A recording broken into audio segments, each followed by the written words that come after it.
Irrid nara li l-Partit Nazzjonalista jkun fil-gvern mhux bidritt iżda x'pajjiżna ħaqqu jkun gburi u rispettat mill-ġdid. Gvern li joffri l-aħjar prosperità għal Maltin u l-Awċin kollha li nirrispettaw lil xulxin ħalli tiġi l-bidla li jxraqilna u l-ġid jinqasam bejn kulħadd. Irrid nara li l-poplu li jħobb il-pajjiżu ikun gburi pajjiżu. Irrid il-poplu li ħares l-aħjar interess ta' pajjiżu jersaq il-qudiem u jivvutana. Irrid pajjiż li joffri l-aqwa opportunitajiet u prosperità lill-uliedna. Irridu ngħixu flimkien, imma rridu wkoll naħdmu flimkien għal Malta isbaħ. Irridu nirrispettaw lil xulxin.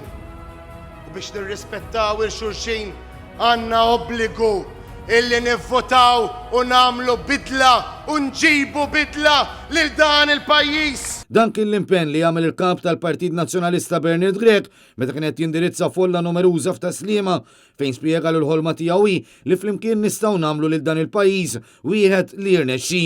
F'messaġġ pożittiv u b'viżjoni, Bernard Grech qal li l-partit immexxi minnu se jibqa' determinat li kull ma jagħmlu biex pajjiżna ikollu futur aħjar.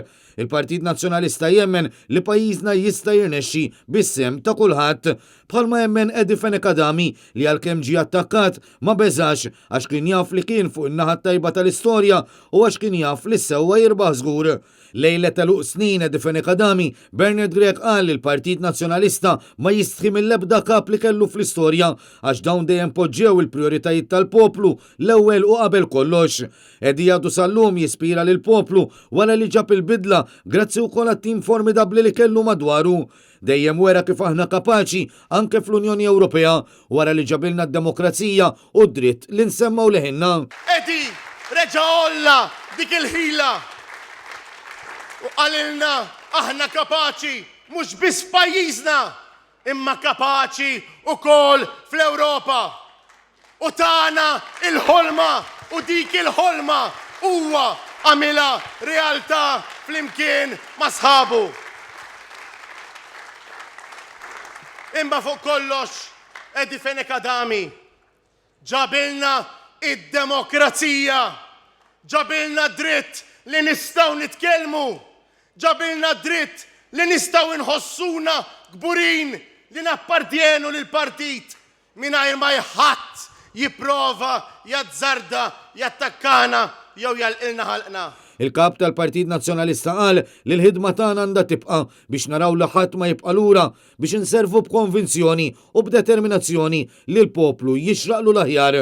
Minnaħa l-oħra Roberta Bela nesal il-poplu għalkemm ftakar jieħu 17,000 euro fix-xahar mingħajr mistħija għax mhux kapaċi jħoss id-batijiet tal-poplu.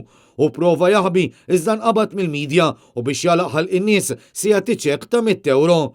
Bernard Grech qal li l-partit immexxi minnu se jibqa' l-partit tax-xogħol, il-ġustizzja u l-libertà. Il-partit li jridek timxi l-qudiem u li jieħu gost jarak tirnexxi. Il-partit li jemmen fin-negozji u li dawn jistgħu jikbru. Dan il-partit dejjem kien il-partit tax-xogħol, ġustizzja u libertà.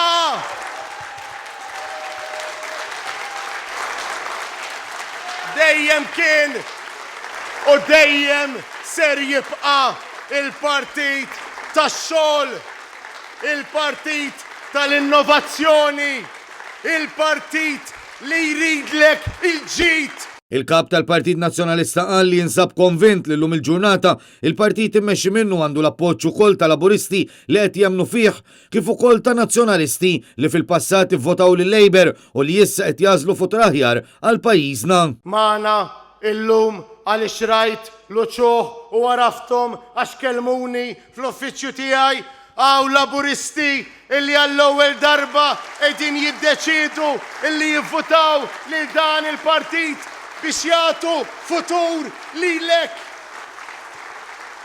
Magħna reġaqgħu nazzjonalisti li fl-2013, fl-2017 ivvotaw lil Partit Laburista għax emnu li seta' jkun aħjar, imma llum jafu li weldilhom inkubu. U anki dawk illum qegħdin jerġgħu bil-mod il-mod jiġu lura magħna u jgħidulna illi se jafdaw jerġgħu lill-Partit Nazzjonalista.